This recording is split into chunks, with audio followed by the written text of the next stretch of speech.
Okay, so here we are for chapter 4, 5, and 6 review. Do you remember the difference between a 5-way and a 4-way valve? Remember that those examples I showed you about 5-way valves were able to use 2 different inlet pressures?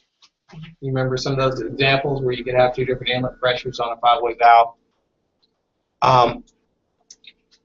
You need to know your symbols on your valve, like what does A and B mean on your valve? You need to review all those symbols. You know, what's E? If you have an E marked on a valve, what's that mean? It's exhaust. If you have a T marked on a valve, what's that mean? Tank. A and B are your cylinder. Now, I'm not going to be picky about like A's the blind end and B's the rod end because I can't ever remember those myself. But you need to know A and B are supposed to go to a cylinder, right?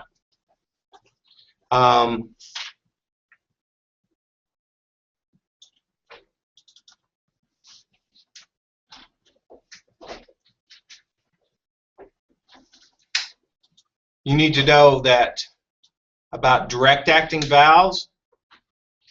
Direct acting valves can be used in a vacuum or low pressure applications, whereas a pilot operated valve could not, because pilot operated valves require the system pressure or lack of vacuum pressure to operate. So when you have a low vacuum or low pressure system, you're going to have a direct acting valve, which means that there's a solenoid or lever connected directly to the spool.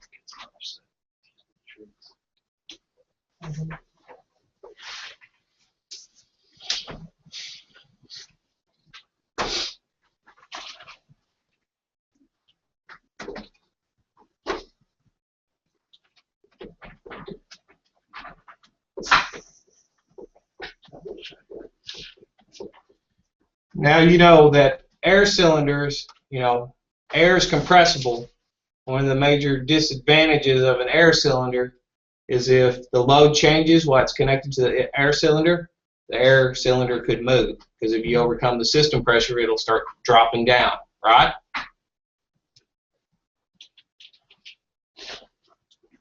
You need to know about your valves, okay?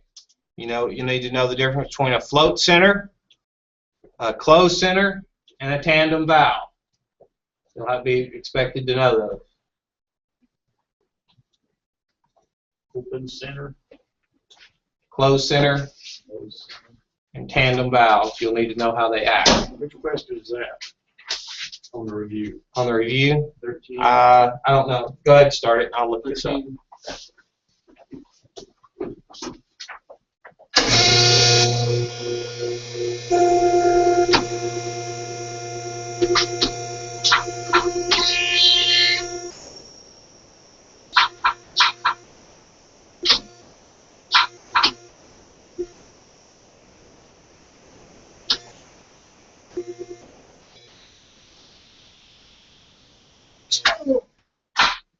Are you going to get them right now?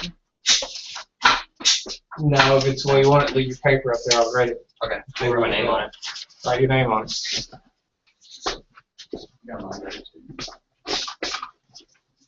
Write your name on that and leave it on the trailer, please. So we can finish the review. I've already done these papers, so I can look nice.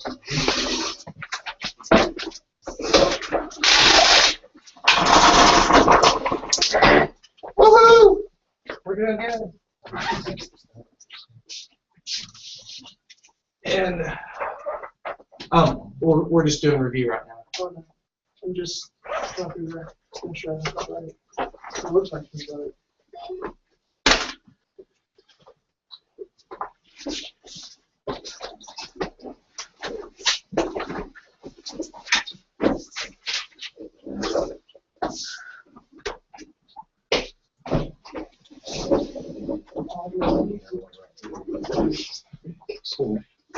Okay, so I'll pull up the review questions so we can, if someone finds a spot what chapter it comes from before I do, spout it off and we'll look at the review question answers I gave you.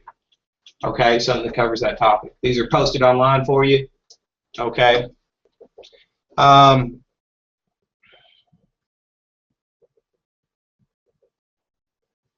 You need to know how do you change the direction of a three-phase motor?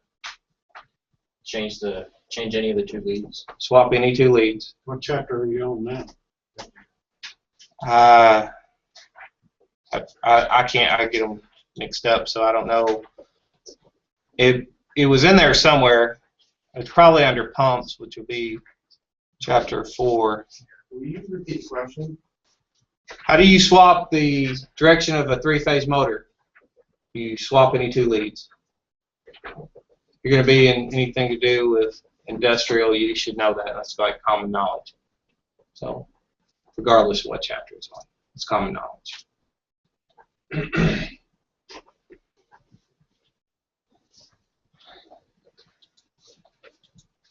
You remember what a swash plate does in a positive displacement pump? Produces instant pressure.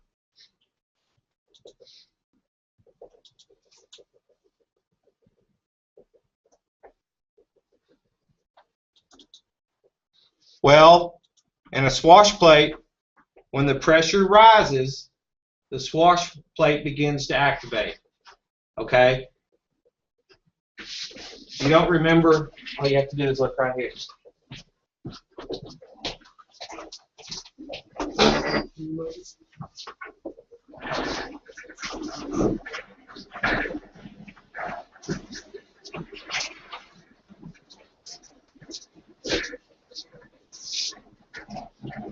This is our swash plate.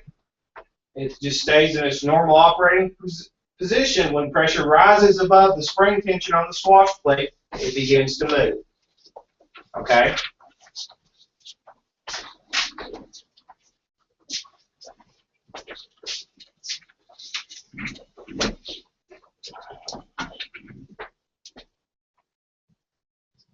So when pressure rises, your swash plate will begin to move in a positive displacement pump.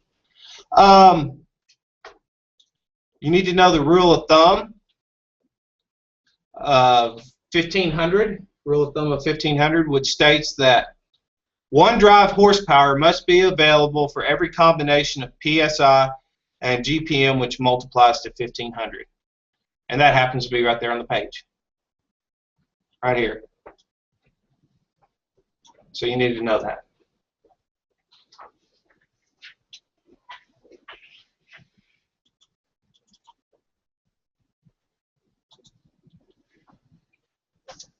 You need to know how a trio assembly is referred to as a FRL, okay, or an FLR. I've seen it called. So, but it's, you need to know the abbreviation. It's filter, regulator, lubricator. So all you got to do is know filter, regulator, lubricator. All right, and then you need to know the initials. If you know that, then you're okay.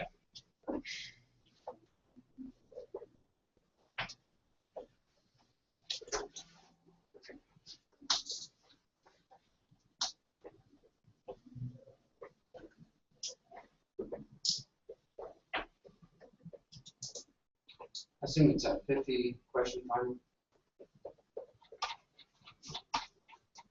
No, it's got 30.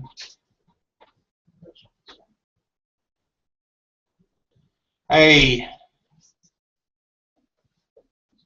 pressure reducing valve or a pressure relief valve is the same thing as a pressure regulator in an air system. So you see, a pressure regulator is the same to an air system as a pressure reducing or pressure relief valve is to a hydraulic system.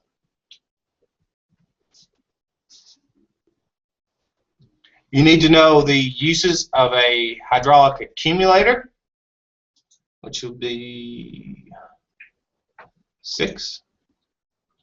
That's where it builds up pressure after a long distance to keep a constant pressure, right? I think, yeah, hold on.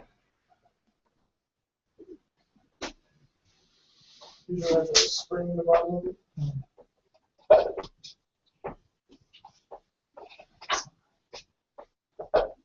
One of the several uses for accumulators in the hydraulic system, the most important one is to store oil during periods when the cylinder is stopped to increase cylinder speed on the next cycle. That's the most important use.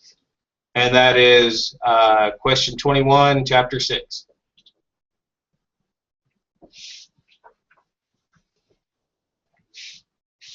You need to know what the purpose of a baffle in a hydraulic reservoir tank is. Most important purpose of a baffle is to keep the fluid from going straight out of the return into the suction line. All right, if you didn't have that, you would get what's called a vortex, and you would never dissipate your heat. You would just take what the oil coming in, just like a bathtub. When you drain your bathtub when it's full of water, it forms a little funnel. All right, well, that would kind of form the same principle inside the storage tank of the reservoir, and it would just take the hot fluid straight back out to the system. You'd never have any chance to dissipate heat. So we put a baffle, basically a steel plate between the inlet and outlet, to make that fluid bounce around inside there so it stirs up. That's all that is.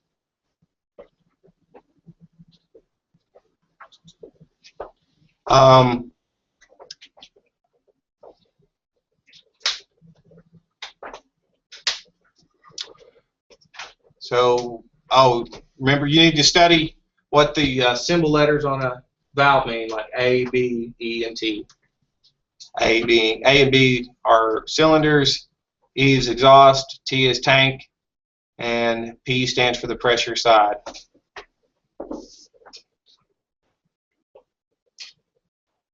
What's the #1 cause of cavitation in a hydraulic system? Inlet valve. Dirty inlet filter or strainer. So it's a restriction in the suction line, so it's usually caused by a dirty inlet strainer or filter. On a hydraulic system, what's the #1 cause of aeration? It is air being sucked inside a fitting on the inlet side of the pump. You're sucking air. Will you repeat the statement and answer? I'm sorry, I'm writing down. What's the #1 cause of aeration? Oh, aeration. They both basically have the same system, but aeration is it's sucking air in the inlet. Cavitation is it has a restriction in the inlet, which causes a pressure drop and actually causes a vacuum to form, pulls the air out of the fluid, and causes. They're both caused by bubbles. One's caused by sucking air, and the other's caused by low vacuum, causing bubbles to form.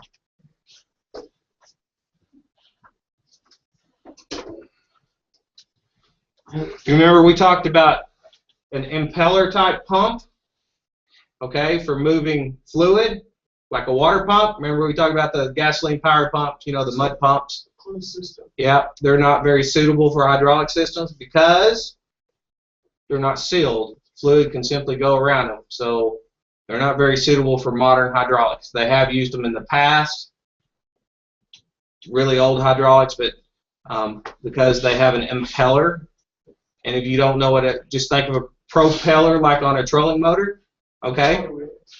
There's no place to keep the fluid from going through there, so they don't have any restriction. They just simply stir it up. It's like putting a ceiling fan in the water and stirring it up, right? Not that you would do that because it's electric, but there's no restriction to the fluid. There's no way to get a high pressure side and a low pressure side, so they're not suitable for hydraulics.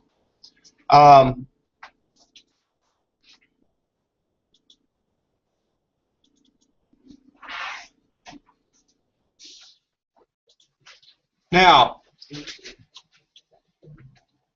pressure, the resistance to flow is basically pressure, right?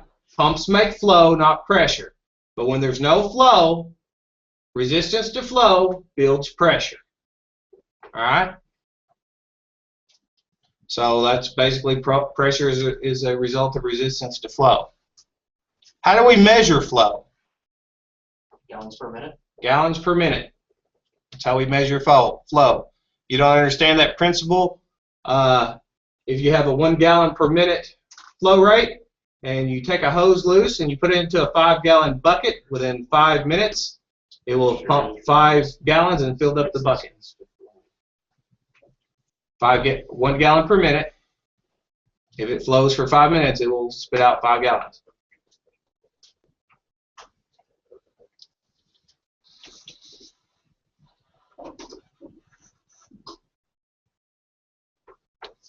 where do we typically put a heat exchanger in a hydraulic system?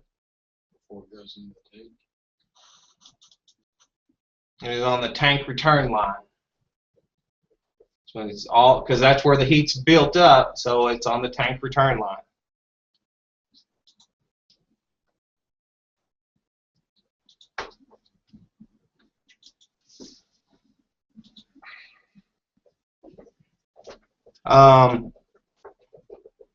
When we talk about heat exchangers, what's one of the things you need to know for sizing a heat exchanger? You need to know how many BTU your system's developing. Okay, British thermal units. Comes from a variety of factors. A lot of calculate. We didn't go over all the calculations on that, but if you're going to size a heat exchanger, you need to know the BTU it can remove from the system. Just like if you're going to size an air conditioning system, there's a calculation for the rate of BTUs to remove from a house per square footage. Alright, and it's just a little chart. You can even look it up online. So you don't want too much, otherwise your outside unit will freeze up. And you don't want too little, otherwise it won't cool and heat for a heat pump. But there's a just right.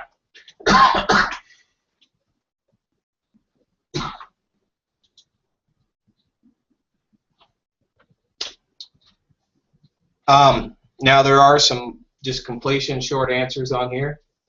We've already covered some in there. What's the number one cause of pump failure? Cavitation. Cavitation. I will give you a formula. I'll let you use a formula sheet on the test. You will need to know the size of a motor to use on a system if I give you the horsepower and the gallons per minute flow rate. Alright, we'll review those here in just a second. I want to go ahead and stop the recording before we do that. Make sure it works. Remember that pumps make flow, not pressure.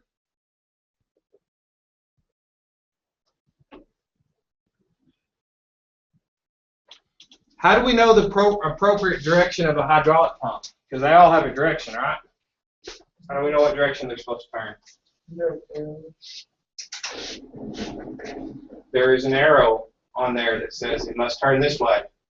If you want a pump to work correctly, it must turn the appropriate direction, otherwise the inlet and outlet are going backwards.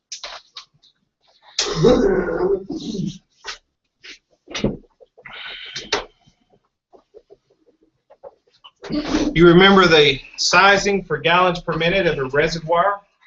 You remember that if I have a system that has a 20 gallon per minute, let's say 20 gallon per minute flow rate, how big of a hydraulic reservoir do I need? Well, it's 3 times 20. So 60. 60? Plus, that's then you're supposed to add 10% on top of that. But 10% of the original or 10% of the times 3? 10% of the Times 3. You got 60%. 10%. So if you had a Okay. 100 gallon tank, then you would add 110. But Okay. for general purposes, I will take the appropriate 3 times whatever the flow rate is. So if I told you that I had a flow rate of 10 gallons per minute, how big a hydraulic reservoir would I need? 30. 30. Gallons. Yeah, 30 gallons. 33. If you allow for the 10. And then they don't sell 33, and then you just buy a 40 gallon tank. 40 or Go to it. So, that's it. That's it for the review. Pause. Let me give me 1 second. because you was going to say something about the size of motor on a system. Yeah. Yeah.